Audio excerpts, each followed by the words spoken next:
کیوں کسی نے بندش کر لی؟ کیا وہ شیطان اتنا طاقتور ہو گیا؟ کیا وہ شیطانی طاقتیں اتنی طاقتور ہو گئیں کہ اللہ تبارک و تعالیٰ کے کلام کے مقابلے میں ان کی طاقت زیادہ ہو گئی؟ اپنے اندر اعمال کی جان پیدا کرو، اعمال کے ذریعے سے اپنے اندر قوت پیدا کرو، طاقت پیدا کرو، ایمانی سطح اپنی بڑھاؤ، ایمانی کیفیات میں اضافہ کرو۔ ان اعمال کے ذریعے سے انسان آگے بڑھتا ہے۔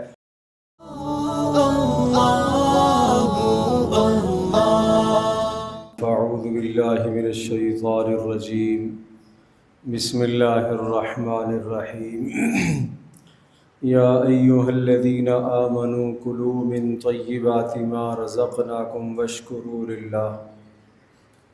وقال رسول اللہ صلی اللہ تبارک و تعالی علیہ وسلم: لَيَأْتِيَنَّ عَلَى النَّاسِ زَمَانٌ لَا يُبَالُ الْمَرْءُ مما اخذ المال امن الحلال ام من الحرام او كما قال رسول اللہ صلی اللہ تعالی علیہ وسلم۔ رب اشرح لی صدری ویسر لی امری واحلل عقدۃ من لسانی یفقہوا قولی۔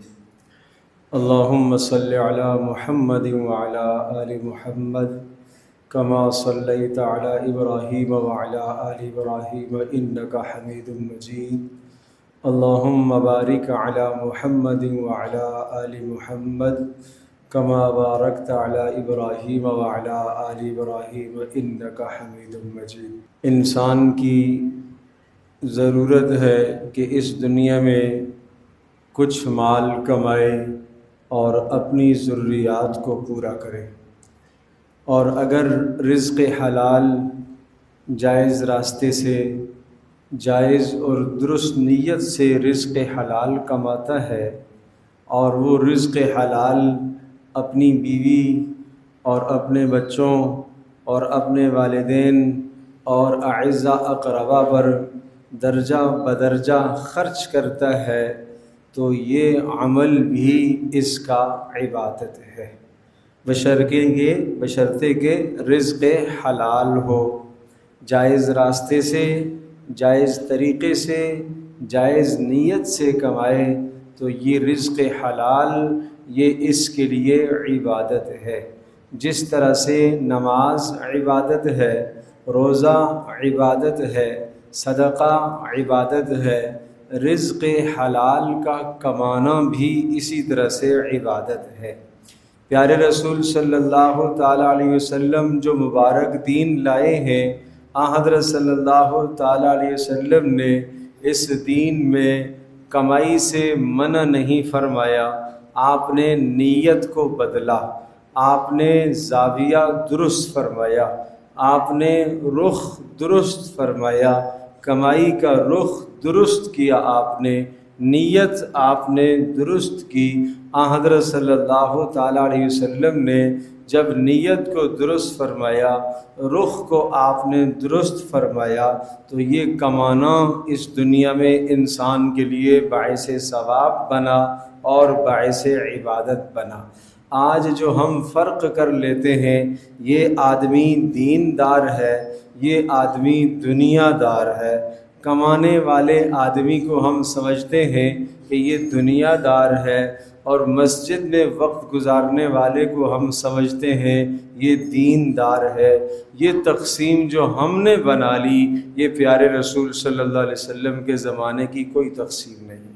اسلام یہ تقسیم نہیں چاہتا۔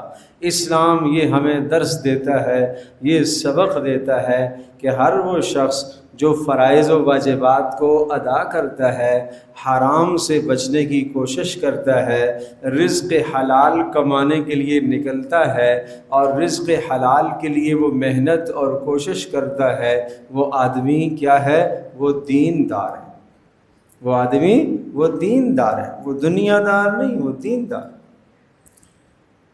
پیارے رسول صلی اللہ تعالی وسلم نے سوچوں کو بدلا، ذہنوں کو بدلا۔ آپ نے ارشاد فرمایا کہ لَيَأْتِيَنَّ عَلَى النَّاسِ زَمَانٌ، ایک زمانہ لوگوں پر آئے گا، ایک وقت ایسا آئے گا، فتنوں کا دور ایسا آئے گا ارشاد فرمایا لا یبال المرء مما اخذ المال، آدمی کو اس بات کا احساس ہی نہیں رہے گا جو مال اس نے حاصل کیا کہ یہ حلال راستے سے حاصل کیا یا حرام راستے سے حاصل کیا۔ گویا کہ حلال اور حرام کے درمیان کی تمیز ہی ختم ہو جائے گی۔ حضرت صلی اللہ تعالیٰ علیہ وسلم نے اس زمانے کی نشاندہی بھی فرمائی ہے اور ساتھ ساتھ مجھے اور آپ کو متنبہ بھی فرمایا ہے کہ ہمیں اس بات کا خیال رکھنا چاہیے کہ ہمارے گھر میں جو مال آ رہا، ہماری جیب میں جو پیسہ آ رہا ہے، وہ پیسہ ہمیشہ حلال ہونا چاہیے۔ اس حرام کے اثرات نسلوں پر پڑتے ہیں، حرام مال کھلانے کے اثرات معصوم بچوں پر پڑتے ہیں۔ جن معصوم بچوں کی کفالت اللہ پاک نے آپ اور ہمارے سپرد فرمائی ہے، وہ تو معصوم بچے ہیں، ان کے منہ میں جب حرام کا لقمہ جائے گا تو گویا کہ باپ نے ان بچوں کے ساتھ زیادتی کی ہے، ظلم کیے۔ اس بچے بیچارے کا کیا قصور ہے؟ اللہ تبارک و تعالیٰ نے قرآن کریم کے اندر 2 جگہ پر اس مضمون کو ذکر فرمایا، نحن نرزقکم وإیاہم، نحن نرزقہم وإیاکم، ہم تمہیں بھی رزق دیتے ہیں اور ہم تمہاری اولاد کو بھی رزق دیتے ہیں، ہم تمہاری اولاد کو بھی رزق دیتے ہیں اور ہم تمہیں بھی رزق دیتے ہیں، لہٰذا تم اس خدشے سے کہ میری اولاد کا کیا بنے گا، حرام میں ہاتھ مت ڈالنا، حرام کی کمائی کی طرف مت جانا، اپنے مال کو صاف ستھرا رکھو، اپنے مال کو پاکیزہ رکھو، مال کم ضرور ہو مگر حلال ہونا چاہیے۔ سیدنا ابوبکر صدیق رضی اللہ تعالی عنہ کے پاس ایک شخص آئے اور انہوں نے ابوبکر صدیق رضی اللہ تعالی عنہ کو کچھ چیز دی کھانے کے لیے، اور ابوبکر صدیق رضی اللہ تعالی عنہ نے وہ تناول فرما لی، وہ کھجور آپ نے کھا لی، اور بعد میں پتہ چلا ان صاحب سے آپ نے پوچھا یہ کیسے مال آیا؟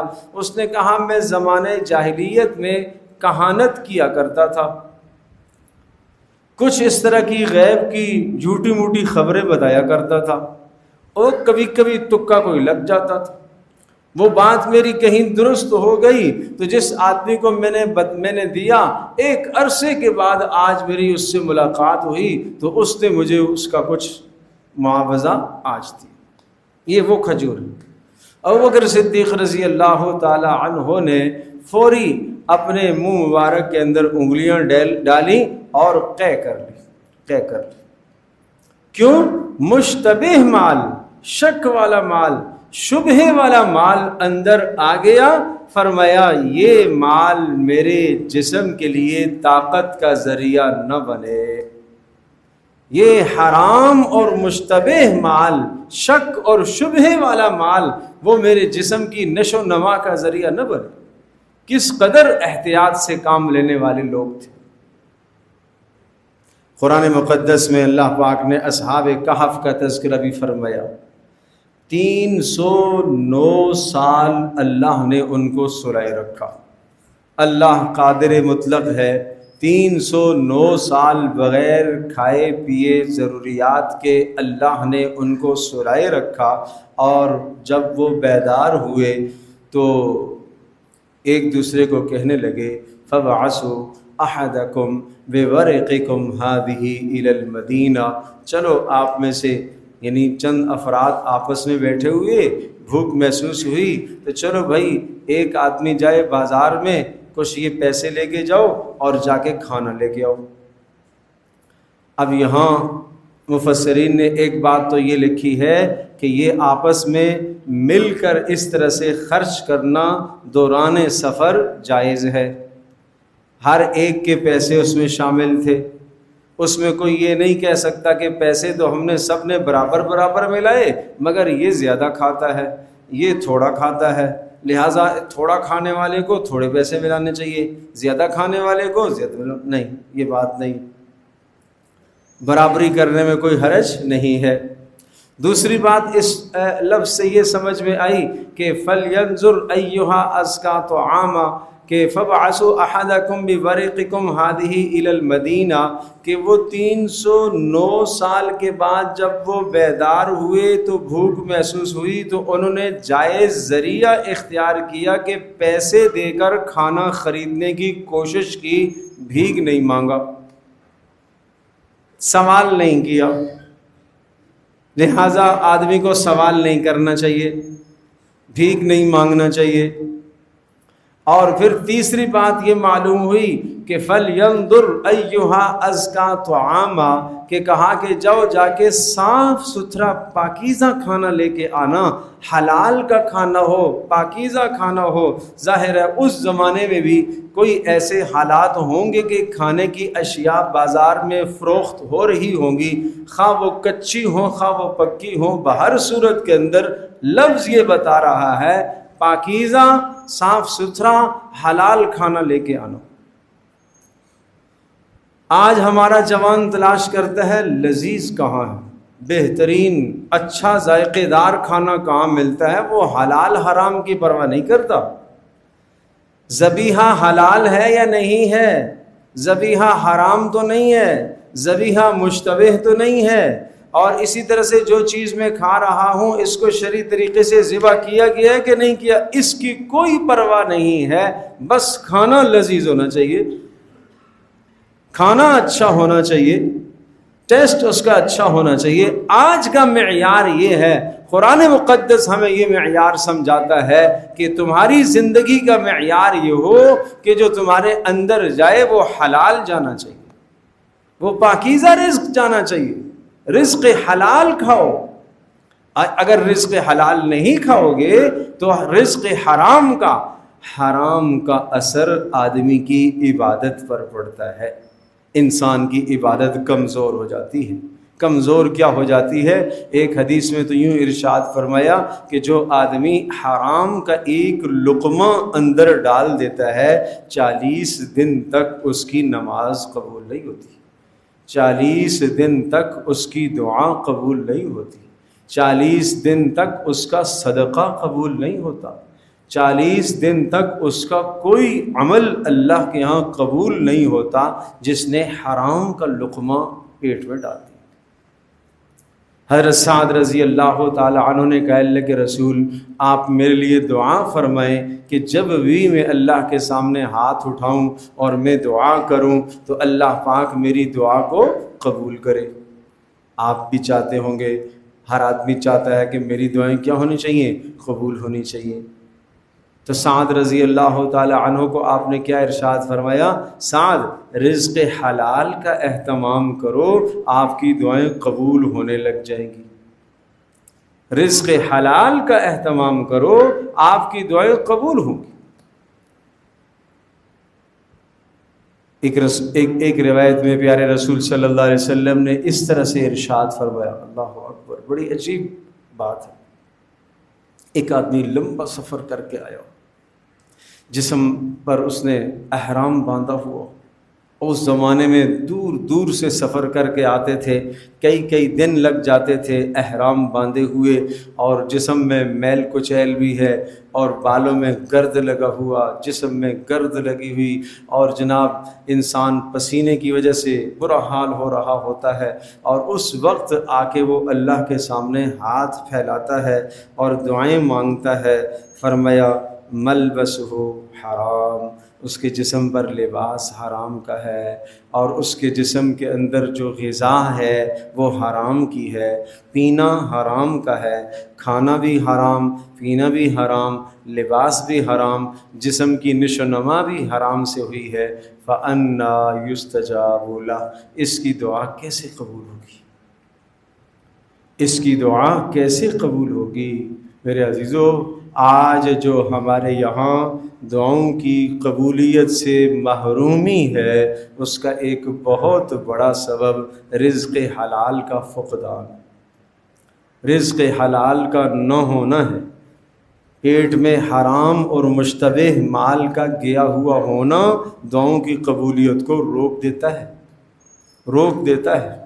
امتحان اسی چیز کا نام ہے، ایک طرف حلال ہے ایک طرف حرام ہے۔ ایمانی تقاضا یہ ہے کہ انسان تھوڑا کھا لے مگر حلال کھائے، رزق حلال کھائے، حرام کی طرف مت ہاتھ بڑھاؤ۔ پیارے رسول صلی اللہ تعالیٰ علیہ وسلم کی ایک مبارک دعا عرض کرتا ہوں، بہت خوبصورت دعا، بہت پیاری دعا۔ حضرت علی رضی اللہ تعالیٰ عنہ فرماتے ہیں، ایک شخص حضرت علی رضی اللہ تعالیٰ عنہ کی خدمت میں حاضر ہوا اور اس نے کہا میرے اوپر بڑا قرض ہو گیا ہے، اور قرض اتنا آ گیا ہے کہ میں تحمل سے قاصر ہوں، برداشت نہیں کر پا رہا، لوگ تنگ کر رہے، بہت زیادہ قرض ہے۔ حضرت علی رضی اللہ تعالیٰ عنہ نے ارشاد فرمایا، آؤ میں تجھے رسول پاک صلی اللہ تعالیٰ علیہ وسلم والی دعا نہ سکھا دوں؟ جی سکھائیے۔ رسول پاک صلی اللہ تعالیٰ علیہ وسلم کی بتلائی ہوئی دعا سکھائی، اور وہ دعا انہوں نے پڑھی، اور اس دعا کے نتیجے میں اللہ تبارک تعالیٰ نے قرض کا بوجھ اتار دیا۔ مشکلوں سے نکالنے والی ذات اللہ ہی ہے، تنگیوں سے سہولتوں کی طرف لانے والی ذات اللہ ہی ہے، کوئی اور نہیں ہے۔ یہ صرف زبان کی حد تک، قول کی حد تک بات نہیں ہونی چاہیے، یہ دل میں اترنی چاہیے۔ جس طرح سے ہم ڈاکٹر کے پاس جاتے ہیں اور ایک دوا لیتے ہیں، یا کسی بھی جگہ پر جسم میں انسان کو درد ہے اور اس درد کی دوا انسان استعمال کرتا ہے، آدمی کو اس درد سے شفا حاصل ہونے کا مکمل یقین ہوتا ہے۔ اس سے کہیں زیادہ پیارے رسول صلی اللہ علیہ وسلم کی بات پر یقین۔ اللہ کے نبی نے ایسا بتایا، ضرور ہے، یقین رکھو۔ اللہ کے رسول صلی اللہ علیہ وسلم نے یہ چیز ارشاد فرمائی، یقین ہے۔ اللہم اکفنی بحلالک عن حرامک واغننی بفضلک عمن سواک، اللہم اکفنی بحلالک عن حرامک واغننی بفضلک عمن سواک۔ دو ہی جملے اس میں، اللہم اکفنی، اے اللہ تو میری کفایت فرما، تو میرے لیے کافی ہو جا۔ کس اعتبار سے کفایت؟ اے اللہ مال کے اعتبار سے تو مجھے کافی ہو جا، مالی کفایت فرما، مال کے اعتبار سے میری کفالت فرما۔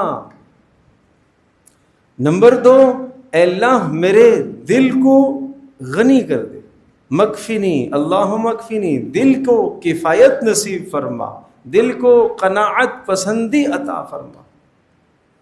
میری عقل کو، میری سوچ کو اے اللہ کفایت عطا فرما، کہ میں سوچوں، بڑی بات سوچوں، میری سوچوں کو بھی بلند فرما، میری مال کی ترقی کو بھی بلند فرما، سوچوں کو بھی بلند فرما، اور میرے دل کے خیالات اور وسعتوں کو بھی بلند فرما۔ کتنی پیاری دعا ہے۔ اللہم اکفنی بحلالک، اے اللہ جو بھی تو مجھے عطا فرما وہ حلال عطا فرما، جائز راستہ مجھے عطا فرما، جائز ذریعہ مجھے عطا فرما۔ عن حرامک، اے اللہ حرام سے مجھے مستغنی کر دے، حرام سے مجھے دور کر دے۔ کیا مطلب؟ رشوت سے مجھے دور کر دے، حرام کی کمائی سے مجھے دور کر دے، لوٹ کسوٹ کے مال سے مجھے دور کر دے، جھوٹ بول کر کمانے سے مجھے دور کر دے، جھوٹی قسمیں کھا کر کمانے سے اے اللہ مجھے دور کر دے۔ یہ ہے معنی اللہم اکفنی بحلالک عن حرامک۔ اللہ اکبر، وسعت نظر پیدا ہو جائے۔ کوئی بات نہیں، اگر ابھی یہ میرے سامنے ذریعہ حرام کا آیا ہے، اگر میں اللہ کی رضا کے لیے اس کو چھوڑتا ہوں تو میرا ایمان ہونا چاہیے نا۔ وَمَن يَتَّقِ اللَّهَ يَجْعَل لَّهُ مَخْرَجًا وَيَرْزُقْهُ مِنْ حَيْثُ لَا يَحْتَسِبُ، جو اللہ کے خوف سے بچ جاتا ہے، حرام سے، اللہ کے ڈر کی وجہ سے بچ جاتا ہے اور حرام پر ہاتھ نہیں ڈالتا۔ قرآن کی آیت بتا رہا ہوں، سورۃ الطلاق، وَمَن يَتَّقِ اللَّهَ يَجْعَل لَّهُ مَخْرَجًا، جو اللہ کا خوف اختیار کر لیتا ہے، حرام سے بچ جاتا ہے، يَجْعَل لَّهُ مَخْرَجًا، اللہ وہاں سے نکلنے کی صورت پیدا کرے گا۔ 2 وعدے بتائے. آپ ایک کام کرو، اللہ نے 2 وعدے دیے. آپ ایک کام کیجئے، اللہ تبارک تعالیٰ آپ کے ساتھ دوہرا اجر بھی دے گا اور اللہ پاک دوہرا فیصلہ فرمائے گا. یجعل لہ مخرجا، اس مشکل سے اللہ نکالے گا. نمبر 2، وَيَرْزُقْهُ مِنْ حَيْثُ لَا يَحْتَسِبْ، رزق وہاں سے دے گا جہاں سے گمان بھی نہیں ہوگا بندے کا، جہاں سے وہم و گمان بھی نہیں ہوگا. انسان کہیں اور امید لگائے بیٹھا ہوا تھا، یہاں سے آئے گا، یہاں سے آئے گا، یہاں سے آئے گا، اللہ نے کوئی اور راستہ پیدا کر دیا.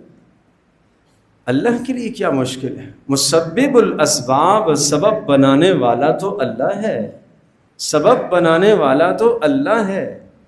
تو یہ ایمان کا تقاضا ہے کہ اگر حرام سامنے آتا ہے تو انسان حرام سے منہ موڑ لے، حرام سے آدمی ہاتھ پیچھے کر لے، حرام سے آدمی سوچوں کو پیچھے کر لے. مجھے نہیں حرام کمانا، مجھے نہیں حرام لے کر اپنے گھر میں جانا، مجھے تھوڑا مال لے کر جانا ہے مگر حلال اور طیب اور پاکیزہ مال لے کر جانا ہے. یہ ہے معنی اللہم اکفنی بحلالک عن حرامک. اے اللہ اپنے حلال کے ذریعے سے جو تو نے میرے مقدر میں فرمایا ہے، اے اللہ وہ میرے لیے کفایت فرما، وہ حلال میرے لیے کافی ہو جائے، وہ میری ضروریات کو پورا کر لے، اس سے میری ضروریات پوری ہو جائے، اس حلال میں میرے لیے برکت عطا فرما. ایک حدیث میں یوں ارشاد فرمایا کہ جب کوئی آدمی جھوٹی قسم کھا کر مال بیچتا ہے، جھوٹی قسم کھا کر مال فروخت کرتا ہے، عارضی طور پر کچھ ظاہری نفع اسے نظر آتا ہے مگر اس مال میں برکت نہیں رہتی، اس مال میں برکت نہیں رہتی. وہ ضرورت پوری کرنے کے لیے کفایت مال نہیں کرتا، وہ آپ کی ضرورت کو پورا نہیں کر سکتا. کیوں؟ اس لیے کہ حرام ہے اس میں. وقت پورا نہ کرنا یہ بھی اپنے حلال مال میں حرام کی آمیزش کرنا ہے. وقت پورا نہیں دیتا، ڈیوٹی کا وقت پورا نہیں کرتا، ملازمت کر رہا ہے، جلدی آ جاتا ہے، نغہ کر دیتا ہے، بلا کسی سبب کے، بغیر کسی وجہ کے کام کے اندر کام چوری کرتا ہے، تو اپنے حلال مال کے اندر حرام کی آمیزش کر رہا ہے، گندگی ڈال رہا ہے. بچنا چاہیے اس سے. وَأَغْنِنِي بِفَضْلِكَ عَمَّنْ سِوَاكَ، تو یہ بہت بلند ترین دعا ہے. وَأَغْنِنِي بِفَضْلِكَ، اے اللہ تو مجھے غنی کر دے اپنے فضل کے ذریعے سے. جو کچھ تو تیری طرف سے مجھے ملے گا اے اللہ یہ میری محنت کا ثمرہ نہیں ہے، یہ کیا ہے؟ یہ تیرا فضل. مومن کو یہ نظریہ سمجھایا گیا کہ آپ کو جو اپنی دکان سے، آپ کو اپنی ملازمت سے، آپ کو اپنے کاروبار سے جو ملتا ہے وہ کیا چیز ہے؟ وہ اللہ کا، بولو پیارو، اللہ کا فضل ہے، اللہ کا فضل ہے، اللہ کا فضل ہے. بار بار کہو اللہ کا فضل ہے. میری کمائی اور میری محنت اور میری یہ سب بھاگ دوڑ کچھ بھی نہیں ہے، کچھ بھی نہیں ہے. نہیں دیکھتے ہو کتنی اس دنیا کے اندر ایسے لوگ بھی کتنے آپ کو نظر آئیں گے جو بھاگ دوڑ کرتے ہیں مگر حاصل کچھ نہیں ہوتا. اور یہ کہنا کہ یہ میری محنت ہے، یہ تو قارون کا جملہ ہے. انما اوتیتہ علی علم عندی، یہ تو میری ذاتی صلاحیت ہے، یہ تو میری ذاتی محنت ہے. میں نے محنت کی، میں نے کوشش کی، باپ نے جناب فیکٹری لگائی تھی، دادا نے لگائی تھی، اور جناب میں نے اس کو بڑھایا، میں نے یہ کیا، میں نے یہ کیا، میں نے یہ کیا. یہ جملے اللہ کو اچھے نہیں لگتے بھائی. یہ جملے رزق کو تنگ کر دیا کرتے ہیں، یہ جملے رزق میں بے برکتی پیدا کرتے ہیں. انا اکثر منک مالا و ولدا، انا اکثر منک مالا و اعز نفرا. وہ شخص کہنے لگا یا اپنے ساتھی سے کہ میرے پاس مال زیادہ ہے، میرے پاس تجھ سے زیادہ ہے، میرے دوست و احباب زیادہ ہیں، میری جان پہچان معاشرے میں زیادہ ہے، مجھے تجھ سے زیادہ لوگ جانتے ہیں. یہ کیا ہے؟ یہ متکبرانہ جملے. ان جملوں کی وجہ سے اس کا سارا کا سارا مال اور سارا کا سارا باغ تباہ ہو گیا. وَأُحِيطَ بِثَمَرِهِ فَأَصْبَحَ يُقَلِّبُ كَفَّيْهِ عَلَى مَا أَنفَقَ فِيهَا وَهِيَ خَاوِيَةٌ عَلَى عُرُوشِهَا. وَيَقُولُ يَا لَيْتَنِي لَمْ أُشْرِكْ بِرَبِّي أَحَدًا، جب اس نے دیکھا اپنا باغ تباہ ہو گیا، پھر کہنے لگا ہائے کاش وہ شرکیہ جملے میں نہ بولتا تو کتنا اچھا ہوتا۔ یہ چیزیں بھی مال کو تباہ کرتی ہیں، یہ بھی آپ کے کاروبار کو تباہ کرتی ہیں، یہ بھی آپ کے لیے ظاہری نقصان کے اسباب ہیں۔ امام غزالی رحمۃ اللہ علیہ نے ارشاد فرمایا، یہ جو دعا ہے اللہم اکفنی بحلالک عن حرامک واغننی بفضلک عمن سواک، یہ بلند ترین دعا ہے، بلند ترین دعا ہے۔ جو آدمی صبح بھی شام بھی اس دعا کا اہتمام کرتا ہے، اللہ تبارک تعالیٰ اس کو کبھی بھی رزق کی تنگی میں مبتلا نہیں کرے گا۔ اہتمام، اللہ کے نبی صلی اللہ علیہ وسلم نے جہاں حلال کی تاکید فرمائی ہے، وہاں ساتھ ساتھ حلال کی کمائی اور حلال کے حصول کے لیے آپ نے دعائیں بھی بتائیں، آپ نے دعائیں بھی بتائیں، کوشش بھی ہو اور دعائیں بھی ہو، اور پیارے رسول صلی اللہ علیہ وسلم کی بتلائی ہوئی وہ مبارک دعائیں بھی ہوں۔ تو یہ بلند ترین دعا ہے، اس لیے کہ اس دعا کے اندر انسان جو چیز اللہ تبارک تعالیٰ سے مانگ رہا ہے، اے اللہ کوئی ایسی مجبوری نہ آ جائے کہ میں حرام کی طرف چلا جاؤں، اے اللہ حرام کی خواہش میرے دل کے اندر نہ پیدا ہو، اے اللہ مخلوق کی غلامی سے مجھے بچانا، اور اسی طرح سے اے اللہ دل کی تنگی سے مجھے بچانا۔ چار چیزوں سے پناہ مانگی جا رہی ہے، چار چیزوں سے پناہ مانگی۔ حرام کی مجبوری نہ ہو جائے، حرام کی طرف میرا دل رغبت نہ کرے، اور مخلوق کے سامنے مجھے ہاتھ نہ پھیلانا پڑے، اور میرا دل تنگ نہ ہو، یعنی تھوڑے مال پر اے اللہ مجھے قناعت نصیب فرما۔ یہ چیزیں اس لیے اس دعا کو سب سے اہم کہا گیا ہے، اور حلال کی برکت، اسی طرح سے مال کی قناعت، اور اللہ تبارک تعالیٰ کا فضل اور عزت نفس۔ آخری جو جملہ ہے وَأَغْنِنِي بِفَضْلِكَ عَمَّن سِوَاكَ، اے اللہ اپنے فضل کے ذریعے سے مجھے تو غنی کر دے ہر اس مخلوق سے جو تیرے سوا ہے، یعنی کسی کے سامنے مجھے ہاتھ نہ پھیلانا پڑے۔ عزت نفس انسان کی مجروح ہوتی ہے، انسان قرض مانگتا ہے تو بھی عزت نفس مجروح ہوتی ہے، سوال کرتا ہے تو بھی انسان کی عزت نفس مجروح ہوتی ہے، انسان کا باطل کا حال اگر کسی کو پتہ چلتا ہے تو بھی عزت نفس مجروح ہوتی ہے، دوسروں کو موقع ملتا ہے باتیں کرنے کا اور دوسروں کو طنز کرنے کا موقع ملتا ہے۔ یہ دعا ان تمام کی تمام باتوں سے تحفظ ہے۔ صبح بھی 7 مرتبہ پڑھ لیا کرو، شام کو بھی 7 مرتبہ پڑھ لیا کرو، اللہ تبارک تعالیٰ اس دعا کی برکت سے انشاءاللہ غنا عطا فرمائے گا۔ کیا دعا ہے؟ اللہم اکفنی بحلالک عن حرامک واغننی بفضلک عمن سواک، اللہم اکفنی بحلالک عن حرامک واغننی بفضلک عمن سواک۔ کس کو یاد ہے بھائی؟ ماشاء اللہ ماشاء اللہ۔ مگر دیکھو آج آپ نے جن کو یاد ہے وہ بھی جس طرح سے میں نے بتایا ہے ایسے پڑھیں، فجر کی نماز کے بعد 7 مرتبہ، مغرب کی نماز کے بعد 7 مرتبہ۔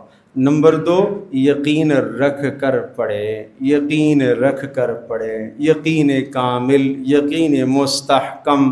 جب بھی کوئی دعا پڑھنے لگیں پیارے رسول صلی اللہ علیہ وسلم کی بتلائی ہوئی ایک لمحے پہلے اپنے دماغ میں سوچ لیں یہ کس کا بتایا ہوا فارمولہ ہے، یہ کس کا بتایا ہوا نسخہ ہے، یہ کس کی بتائی ہوئی بات ہے، جس کی بات وہی ہے، پیارے رسول صلی اللہ علیہ وسلم کی بتائی ہوئی بات ہے۔